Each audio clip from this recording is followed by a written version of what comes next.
Wala nang maraming paligoy-ligoy pa, diretso sa punto na. Maiksi lang ang komentaryo, pero diretso sa punto. Maraming kuro-kuro, may tiwali, may totoo.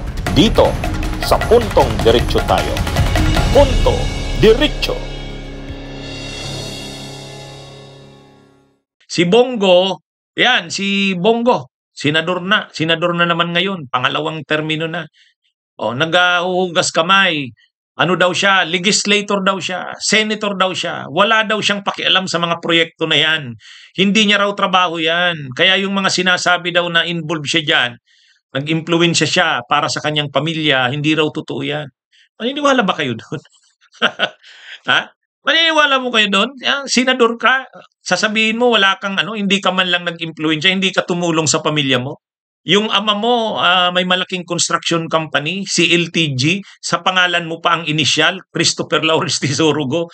Yung half-brother mo may malaking construction company, Alfrego o Alfrego Builders. Dalawang malalaking construction companies ng pamilya mo. Ang mga nakukuha nilang proyekto, ang lalaking pondo, tapos sasabihin mo wala ka man lang papel doon. Sinong niluloko mo, Bongo? Lukuhin mong linong mo. Wag ang mamamayang Pilipino. Kunwari ka na hindi ka interesado dyan, ang kanya daw na trabaho, serbisyo, kalusugan, yun daw ang kanyang proyekto. Ay, maniwala dyan. Kunwari lang yan ang project mo.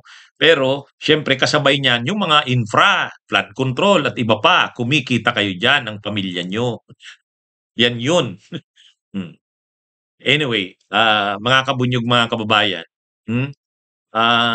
sa kainitan kasi ngayon ng mga proyektong ito sa flood control na siyang pinag-uusapan ngayon ng bayan, si Bongo syempre, yung usual na Bongo, yung ugaling Bongo, nang akala mo inosente, hindi sangkot sa kung anuman, dun sa war on drugs ni Duterte na mga patayan, ang palusot ni Bongo, hindi siya involved doon, pero ang totoo, siya ang nagiging runner ni Duterte sa mga command niya, sa mga order niya, doon sa magsasagawa ng mga operation sa war on drugs. At kapag naisagawa na yung krimen, naabot na yung quota, nagawa na yung target, sinong magbibigay ng reward? Si Bongo.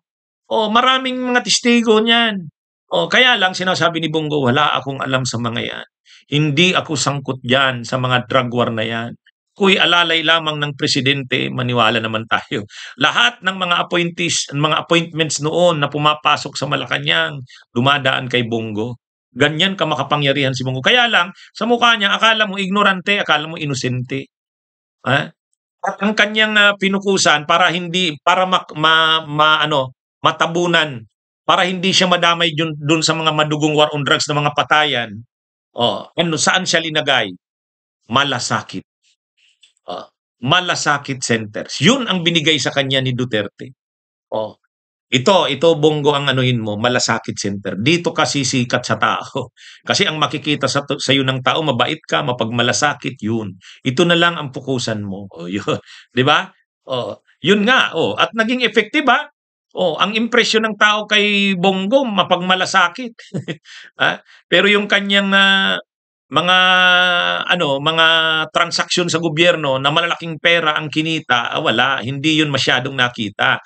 Kasi ang imahen nga ni Bongo, yung malasakit centers yun. At ngayon naman na senador siya, mainit na issue yung mga flood control projects, dumidistansya na naman si Bongo. Parang si Villanueva, 'di ba? Kaagad-agad nagsabi, Secretary, naglabi ba ako sa inyo? Humingi ba ako sa inyo ng projects?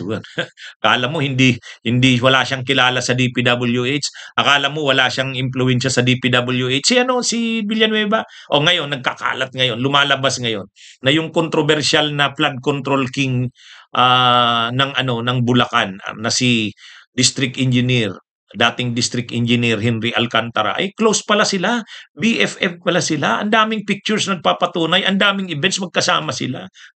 Ngayon, pero naghuhugas kamayan si Villanueva kasi nga mainit yung issue Mainit yung issue. So ayaw nilang ma-associate yan sa mga flood control na yan.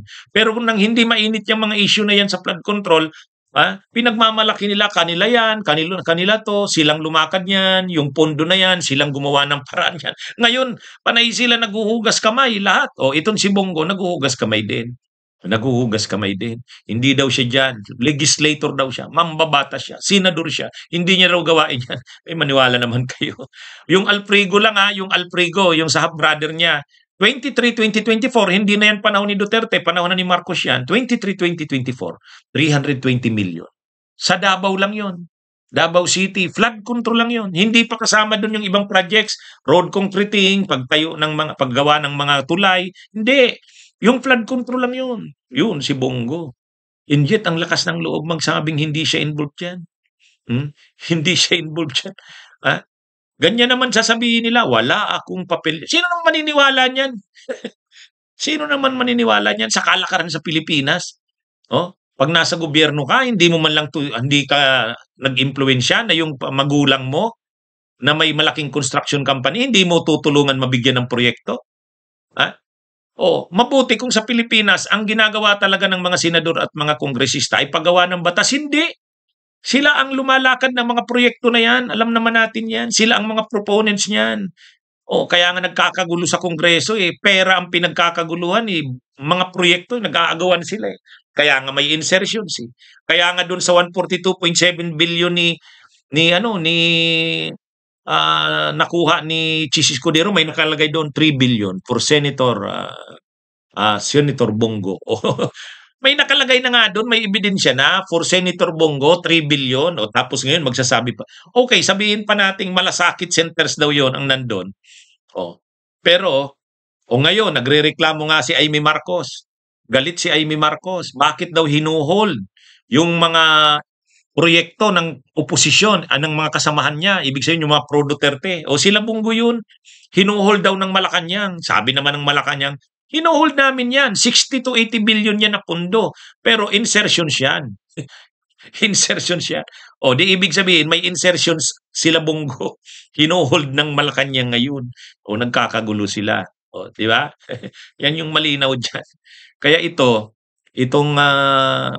issue kay Bongo na ano daw siya, hindi daw siya involved. Walang tayong maniwala dyan. Tayo magpapaloko dyan. Di ba? Mga kabunyog, mga kababayan, hindi totoo yan. Sino namang maniniwala dyan?